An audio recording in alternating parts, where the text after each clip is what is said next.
So, good evening and welcome to a presentation by Aimee, Riese and me, Faye Rolfe, on behalf of J6. That is simply the way that a group of us who are 6 years of call and under term ourselves at Red Lion Chambers. We generally try and talk on topics that we think will be of interest to people of similar level of call to us, both at the bar and in our sister profession. And tonight we wanted to talk about corporate criminal liability. Aimee and I, over the last few years, have mainly been working in this kind of area. And so we thought that we'd be best placed to talk about this more than any of the other topics we could have spoken on. So there's nothing I'm just going to say, keep your eyes peeled for the next J6 lecture. We've not got a date yet, but there will be more to come in the new year. So just make sure you're free and available to attend these very insightful and interesting lectures. So as I said, the topic for tonight is corporate liability, and we want to give you, first of all, a bit of an overview of the area generally, and then talk about developments in the law and the potential for reform. I'm going to start by talking about the key principles.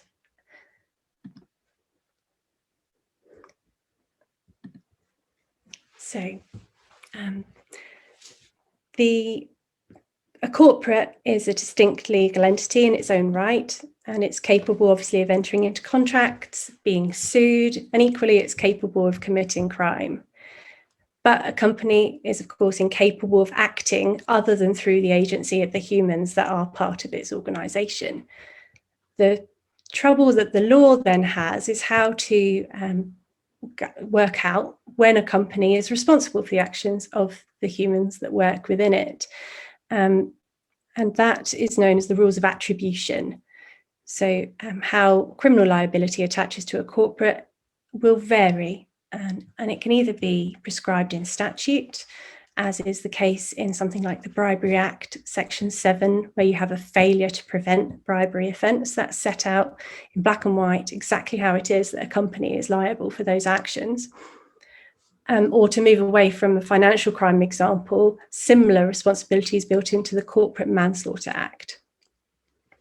Alternatively, liabilities can come about as a result of vicarious liability, where, for example, a company will be held liable for the acts of its employees generally.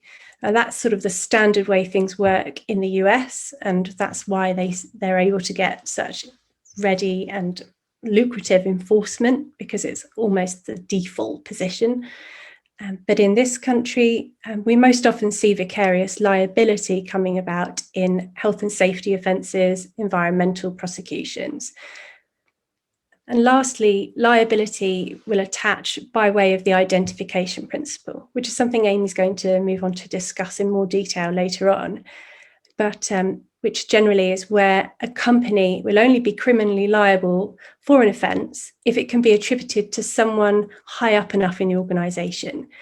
And that's generally someone who at the material time is deemed to have the directing mind and will of the company.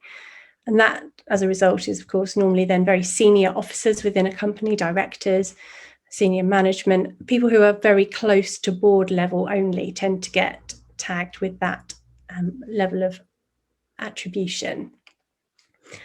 And so if you're simply an agent or a servant of the company, that's not going to be you.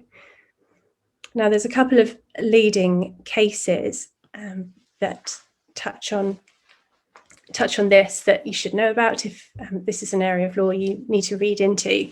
The first is Tesco, who seem to feature quite heavily in SFO cases, but back in 1972 they were also in the news with the case of Tesco supermarkets and Natras, which is still the leading authority on the issue of this identification principle.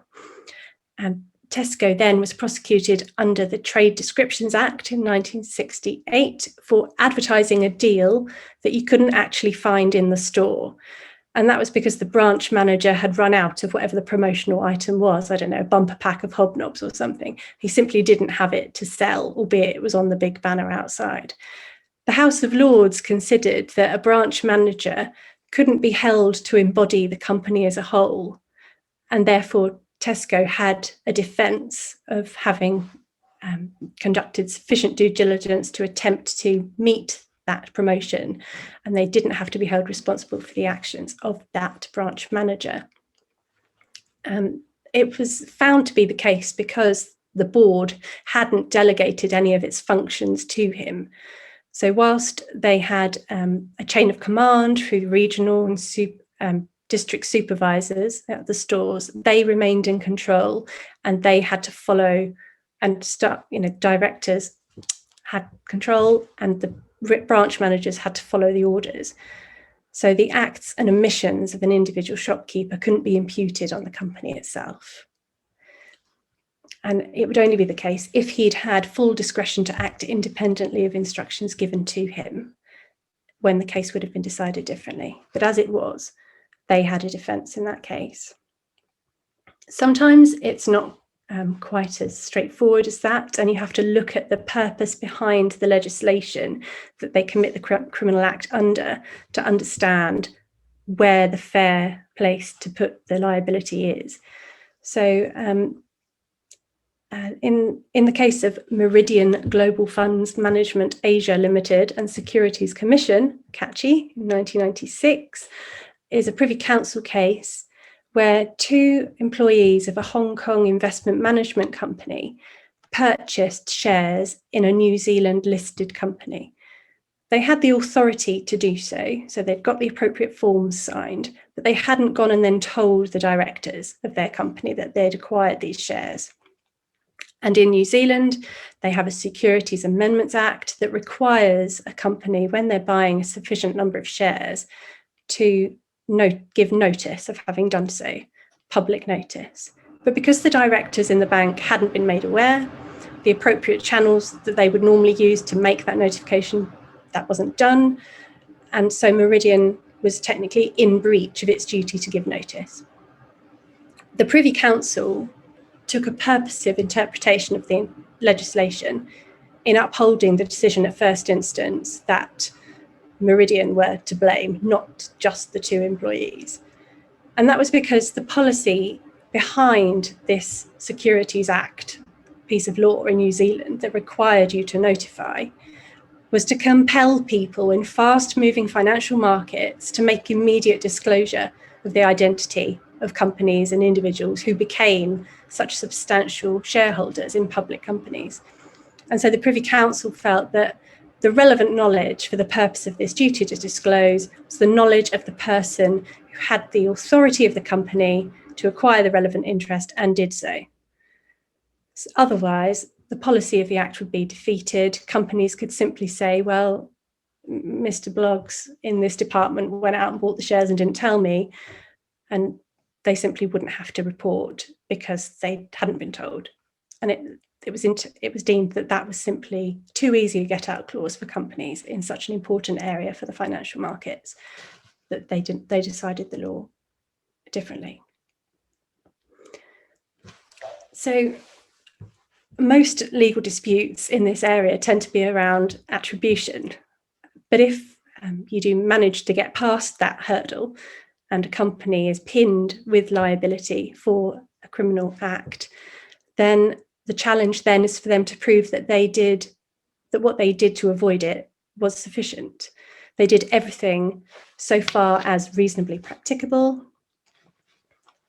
or alternative wording, they took all reasonable steps, or due diligence. It depends on precisely which act it is that's being discussed as to what the specific wording is that needs to be proven. But those are the defences that companies will then run, and they're of course fact dependent. Can you show that you had all the proper anti-money laundering procedures in place? Can you show that your staff were sufficiently well informed about the law that they have to comply with?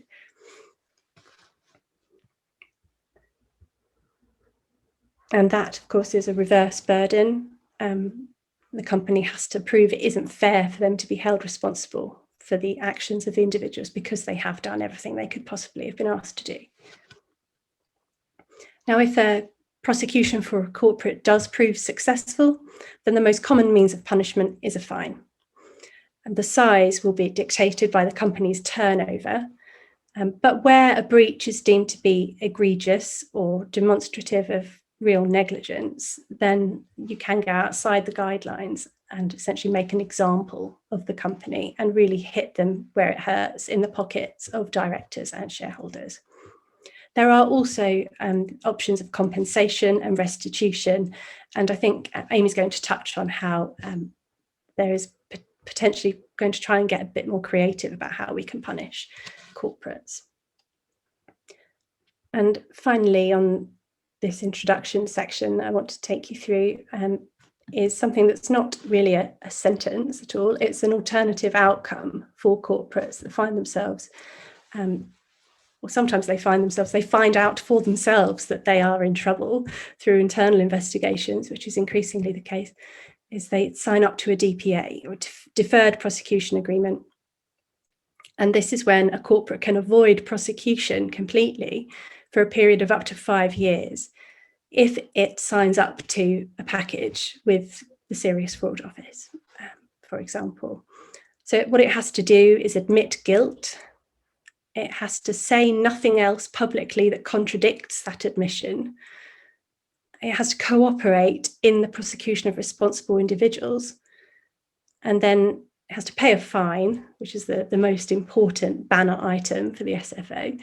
And most importantly for the rest of us who have to then continue to deal with that company, is it has to mend its ways.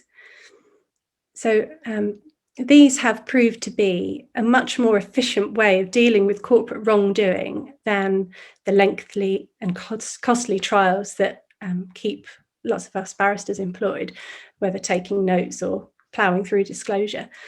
And they fill the coffers of the SFO quite handsomely. So far, they've amassed over £1.5 billion in costs and fines that have come in as a result of DPAs agreed. But it's become increasingly the case that we're wondering whether these DPAs actually are reflective of the truth. They're very carefully worded, and you go up before very clever judges to decide exactly what you're going to sign up to. But they have not, the SFO have not thus far managed to prosecute successfully any individuals that have been employed by the companies that DPAs have been signed with. So they've all been acquitted, because one of the defendants in the collapsed SFO trial against Serco managers that was, I think, last year, Simon Marshall was one of the 2 defendants. He summed it up quite well when he spoke to the press and said that the DPA between Serco Geographics, which was a subsidiary of the Serco we know and love, and the SFO, he said that was no doubt convenient for both Serco and the SFO, because it just tied up in a nice, neat package what people had done, and a nice lot of money came into the Treasury. But the evidence, once it got tested in court, or started to be tested in the trial, it didn't quite plan out as simply as they'd hoped. And when it has to be proved beyond reasonable doubt, it's not a surprise that you get a different outcome. That's what he said. And it is true. There's nothing like a trial for really drilling down into exactly what happened.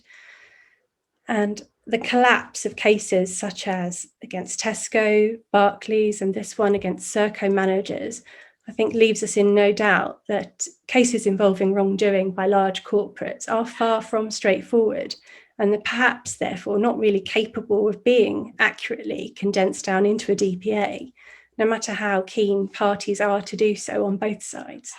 But whether we actually successfully have a prosecution of individuals, we'll come to see whether perhaps they do work.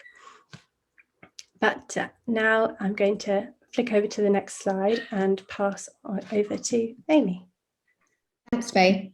I'm going to be talking a little bit about some of the issues and criticisms that arise in the current law on corporate criminal liability. A key question in corporate liability law is, when do we deem the corporate to be criminally liable? And as Faye has outlined, this is not conceptually straightforward. It could be said that the law is trying to address an impossible situation, trying to apply principles of individual criminal liability to systems and corporates which in fact behave in very different ways, and often in ways to actively try and limit their liability. The key criticism is often made of the identification principle, which Faye outlined earlier. And the criticism is that this does not adequately capture the misconduct that is carried out by some companies. Put simply, by needing to ascertain the directing mind and will of an organization, larger companies, where their decision-making is necessarily more diffuse, tend to benefit from that, because it's much easier to hold a smaller company to account than a larger company, because it's much easier to identify the directing mind and will in a small enterprise than a large multinational corporate. And that has led to very few successful prosecutions of large companies, which arguably contributes to the impression that large companies are perhaps unfairly avoiding liability and are beyond the reach of the criminal law. And from a rule of law perspective, obviously that's extremely unwelcome. The law needs to apply equally to everyone, and it also needs to be sufficiently clear and certain. And currently, it's not clear in every case who may have that directing mind and will of a company. Another criticism is that the identification principle doesn't really reflect how decisions are made in reality in large corporates. Often policy in a large corporate, of course, is formulated by multiple individuals going through multiple iterations at different times. And it can't always be said that a particular policy shows the directing mind and will of the corporate, or even that a specific person at a specific level within that corporate was the author. So it can be questioned whether this principle of attribution is really fit for assessing how corporate culture itself can be a decision maker. The other issue is enforcement. It's always worth asking whether the problem is with the law or with the enforcement of it. And we're all aware that there are significant resource problems within investigation agencies. So even if we are to make reforms to the law, which Faye and I are going to be discussing later, a key issue that needs to be resolved is the increased need for resource and expertise. These are specialist crimes and they require a lot of resource. And currently, arguably, we can't really deal with the current regimes, let alone any new offences. But despite these criticisms, it is important to note that corporate criminal liability isn't all a failure. In October 2021, the first criminal prosecution under the Money Laundering Regulations 2007 was brought by the FCA against NatWest.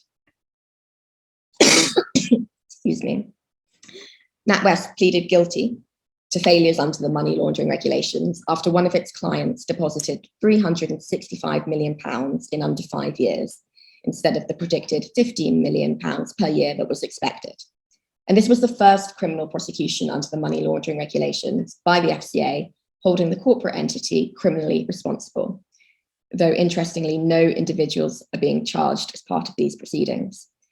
The case is due for sentencing at Southwark Crown Court on the 13th of December, and it's anticipated there's going to be a hefty fine, but it'd be interesting to see how that plays out. The rationale of these money laundering regulations is to detect and to disrupt the misuse of financial institutions. There are also powers for regulators like the FCA to deal with these failings through civil penalties, and historically this has been used a lot more than criminal prosecutions. So it's notable that in the case of NatWest here, the FCA chose to pursue this in the criminal courts, and perhaps this sends a message of future intent. Faye, do you want to move to the next slide, please? We're now going to go through a couple of examples on how corporate criminal liability can operate in specific legislative contexts. It can be used in a human rights framework to consider the legal responsibility of companies for human rights abuses. And the issues can vary from labour supply chains, privacy, data protection, modern slavery, and adherence to international and domestic sanctions regimes. There's been recent discussion and calls within the NGO community for increased corporate liability for failures to prevent environmental damage, as an example. So this is likely to be an area that might see some new developments. But what Faye and I are going to do this evening is just focus on two examples that corporates need to consider. Firstly, modern slavery, and secondly, sanctions, just by way of overview. So we've all become familiar with the Modern Slavery Act since it came in 2015 because of the defence that it provides some defendants who are compelled into committing criminal acts under Section 45. But it also has some significance for corporates.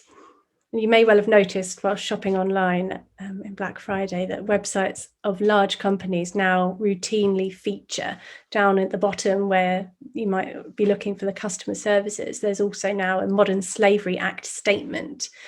And that is something that is a requirement of Section 54 of the Modern Slavery Act for corporates with a turnover of greater than 36 million to set out what steps they're taking to avoid exploitation within their supply chains. Now, when the Modern Slavery Act was enacted, it was thought to be a landmark piece of legislation, but it has been subsequently taken over by similar legislation brought in other countries, and we are now having to play catch up. Key areas of it have been criticised for lacking any enforceability. For example, that statement, there's nothing really that anyone can do about a company who hasn't got one other than to take them to court for specific performance, which is, I think, something that is going to be unlikely for anyone to bother doing. But the government issued a consultation about transparency in supply chains in September of last year, and it confirmed that it was going to be making a number of legislative changes to increase accountability and transparency in this area. And that is going to include a mandatory requirement to include certain features in your modern slavery statement, including at least the 6 currently voluntary areas that are covered. There's going to be a reporting deadline for everyone that has to make one of these. And there's also going to be a requirement that the date that it was signed off and the director who signed it off is put on the statement. So there's looking for heads on the block, I suppose. And then lastly, there's going to be a requirement for them to specifically name the entities covered in a group statement. So where we have one of these huge multinational companies, they're going to require them to drill down into exactly which subsidiaries are signing up to the statement. But beyond that, which is the result of the consultation, there's also been this year a members' bill proposed, which has further reaching developments suggested to give this even more teeth. That would be to make it a criminal offence for a person responsible for modern slavery statement, which would include all the directors, to knowingly or recklessly supply a false or materially incomplete statement, with a penalty of up to 2 years imprisonment for individuals and a fine of up to 4% of the annual global turnover, capped at 20 million.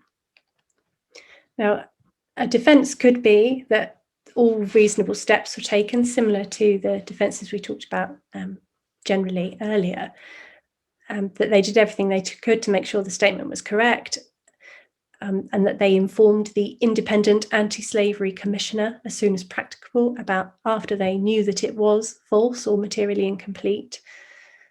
But that is quite a change from what we've got at the moment, where it's not even mandatory, that you're going to be fined so significantly. And then another potential area for reform in this area of modern slavery, albeit it's not part of the members' bill that's being proposed this year, would be to follow the increasing trend for a failure to prevent modern slavery offence. That makes it so much easier, because it again turns the tables. The company itself has to prove it has done everything it can to prevent modern slavery in its supply chains before it can avail itself of a defence. So that would be another one to add to the statute book, but make it a lot easier for us to come down on companies that aren't complying. So now I'm going to hand over to Amy to tell you a little bit about our next example of sanctions. Thanks, Faye. I'm going to just give a brief overview of this example, sanctions. Obviously, it's a topic in and of itself. But sanctions can take many forms, in general imposed by the UN Security Council or a state or another supranational organisation such as the EU. But following the end of the Brexit transition period, the UK now has its own sanctions regime that operates independently of the EU. And this is done under the Sanctions and Anti-Money Laundering Act, SAMLA, which gives the UK power to make sanctions. And sanctions have had increasing scrutiny under this act, and the list of designated persons and entities is now really long. The act essentially gives a minister the power to impose a sanction on a person or an entity who therefore becomes designated. And that's done to fulfill various purposes, which include deterring gross violations of human rights or promoting compliance with human rights or compliance and respect with democracy and the rule of law. Sanctions regulations under SAMLA impose liability for conducting any activity in breach of those sanctions. And often that can simply be handling funds whilst having reasonable cause to suspect that this is so. And companies, invariably banks that handle those funds, can be subject to penalties on that basis. And this includes criminal offences for breaching the regulations, i.e. for dealing with those funds of a designated person whilst knowing or suspecting or having reasonable grounds to suspect that the relevant transaction is prohibited. Having reasonable grounds to suspect is quite a low standard, which means it can be quite easily attributed to companies. The result of this is that there is a regime which imposes broad prohibitions on UK incorporated companies and UK nationals from dealing with the assets of or providing economic resource to designated persons, both individuals or corporates. The Office of Financial Sanctions Implementation does the civil enforcement of breaches of sanctions. And this year was the UK's busiest year in terms of changes to sanctions designations, with 278 new additional designations made. In the reports that document the breaches, of which there were 132 in the last financial year, the Office of Financial Sanctions Implementation has commented that companies need to be taking care to make sure that they carry out appropriate financial sanctions screening and checks and act on the results in the correct way. So in essence, corporates need to be aware and advised upon the impact of their dealings with sanctioned individuals and entities so that they don't fall foul of what is now an increasingly active domestic sanctions regime. A corporate will also need to ask itself, if they suspect there's been a breach of a sanction, has there also been an anti-money laundering breach or an offence under POCA with respect to dealing with criminal property? It's likely that a lot of these might fall hand in hand. And a sanctions breach may well, therefore, demonstrate a more general failure within the corporate to comply with anti-money laundering obligations and to comply with due diligence and monitoring that's required. If a corporate is subject to an investigation, obviously the approach will depend on whichever agency is investigating, and whether civil issues or criminal issues or both are at play. But it's important to think about best practice for that corporate if you're advising them. And that may well be considering cooperation with any investigation, notification of directors, board members, shareholders, the appointment of external counsel, the preservation of documentation, conducting internal investigations, and engagement with the law authorities and appropriate disclosure. So that's a brief overview of considerations that the corporate might need to bear in mind in relation to sanctions. I think we're now going to move on to discuss future developments and potential reform. I'm going to talk about a potential area of reform in the area of corporate criminal liability, which is whether that identification principle, which we touched on earlier, is in fact the best way to go about identifying who needs to be blamed, how we blame a company. And it's certainly one that the prosecuting agencies are going to be crying out for reform, because they are increasingly finding it hard to pin responsibility on a corporate, even when they try and prosecute some very high up individuals within it.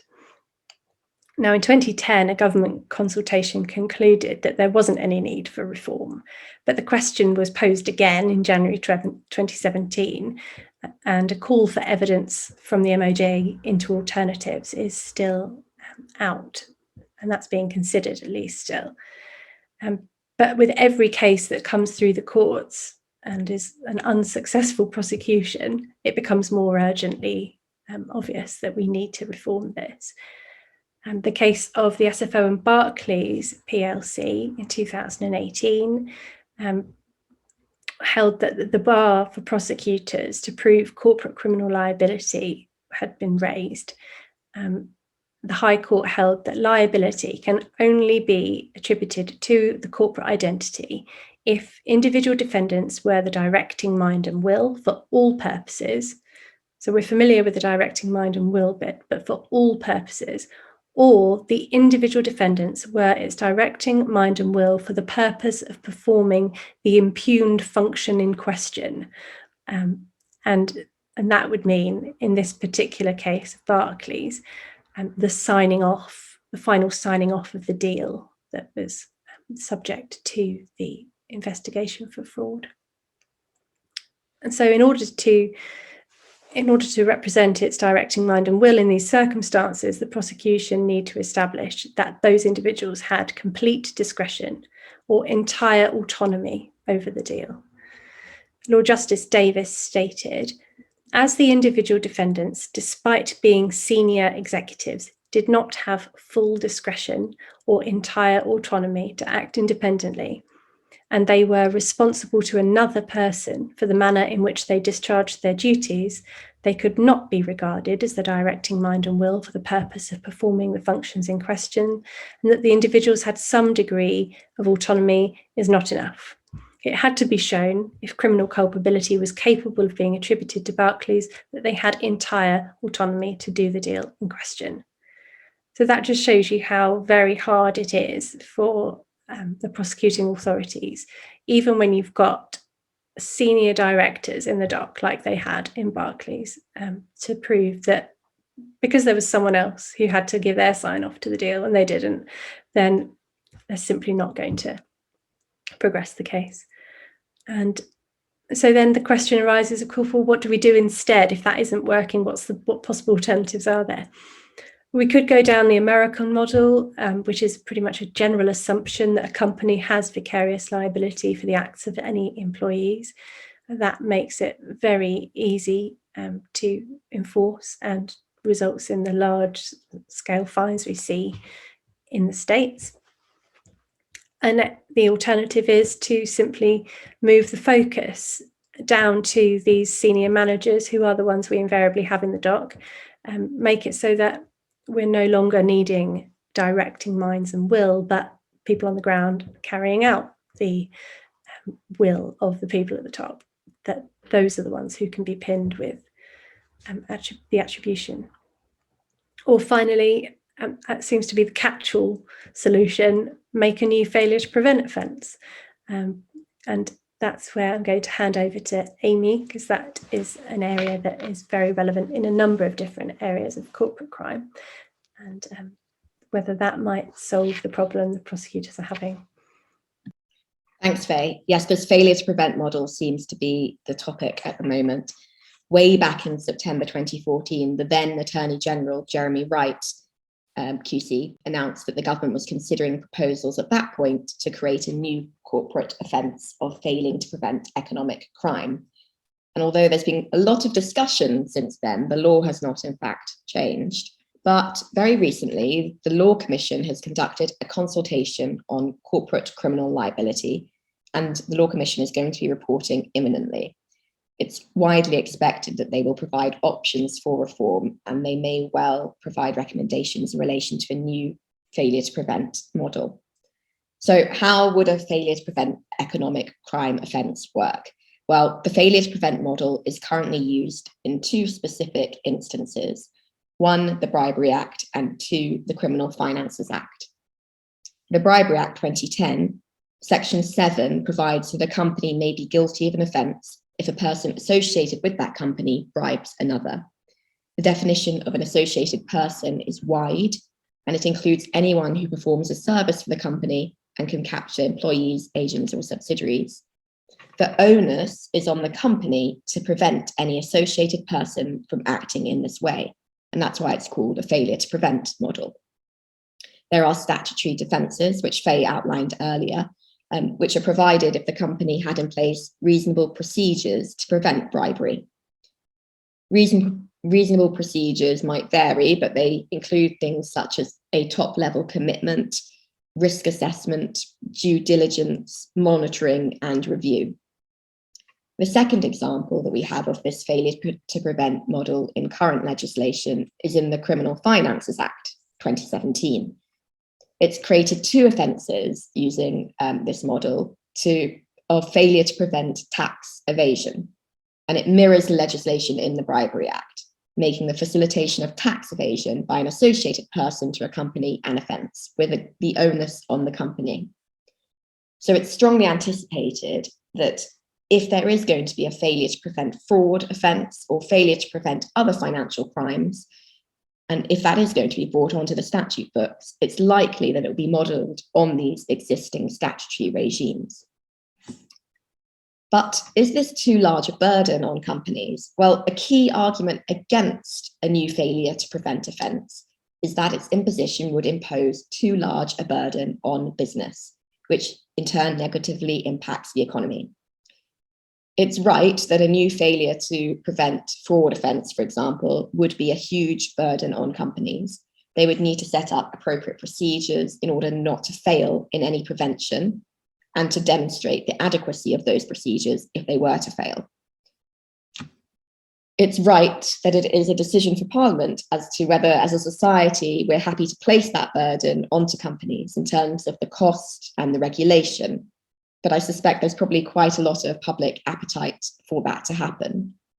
But for lawyers advising companies and corporates, there's likely to be a lot of work in advising on compliance with any new legal framework to ensure that the internal structures of that corporate comply with the new failure to prevent model if it is brought in.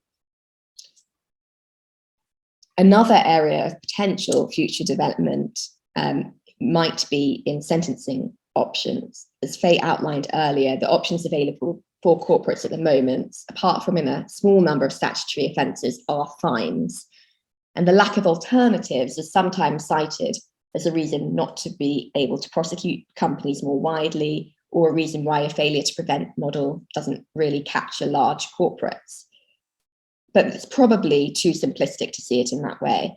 Various academics have set out different options that might be available if the law in this area were to be reformed. And these options have been cited by the Law Commission in their consultation paper. So it is quite likely that they might be considered in the final paper. These different options are quite creative, as Faye said. They include things such as a corporate rehabilitation order, a profit order, again, which might be quite effective for companies, and publicity orders, again, quite an effective tool. And given that the Law Commission has looked at these, it might be that these could be options that we might be having to advise on shortly. That brings us to the end of our presentation for this evening, covering an overview of corporate criminal liability. Obviously, this is a huge topic, and Faye and I are very happy if anyone has any follow-up questions, just send us an email and we can get back to you with any responses. Thank you for attending this evening. A recording of this lecture will be available on the Red Lion Chambers website. And there will be, as Faye mentioned, a new J6 lecture in January to look forward to, hopefully in person. So we look forward to seeing you in person then. Thank you for attending this evening. Good night. Thank you.